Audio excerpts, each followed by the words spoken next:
Hello বন্ধুরা, আবার একটা নতুন ভিডিও নিয়ে চলে আসলাম। দেখো, আজকে হচ্ছে বৃহস্পতিবার, আমি পুজো দিয়ে নিয়েছি, তাই ভাবলাম তোমাদের সাথে শেয়ার করে ফেলি। এই দেখো, আমার ঠাকুর দেওয়াটা কমপ্লিট। আজকে লেট হয়ে গেছে অতি অবশ্যই, আমি অনেকটাই দেরি করে ঘুম থেকে উঠেছি, শরীরটাও আমার ভালো না, তাই জন্য আমি উঠতেও দেরি হয়েছে, দাঁতে প্রচণ্ড ব্যথা। আমি সেই নিয়েও ভিডিওটা করছি, ভাবছি তোমাদের সাথে শেয়ার করি। যেহেতু সবটাই আমি করি, চেষ্টা করি নিজেকে ভালো রাখার বা ভালো থাকার, এখান দিয়েই আমরা চেষ্টা করে নেবো নিজেদের ভালোটা।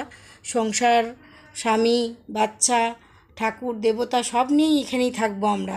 তা চেষ্টা করলাম তোমাদেরকে দেখাই। এই দেখো আমার গোপু সোনা, আজকে খুব গরম, তাই গোপু সোনাদের খালি গায়ে রেখেছি, তাই জন্যই ভাবলাম একটু দেখিয়ে দিই তোমাদেরকে। এই যে আমার গুরুদেব, জানি না সাজানোটা ভুল আছে কি না, যদি থাকে কমেন্ট করো, শেয়ার করো ভালো লাগলে। আর সবাই ভালো থেকো, সুস্থ থেকো, টাটা, বাই।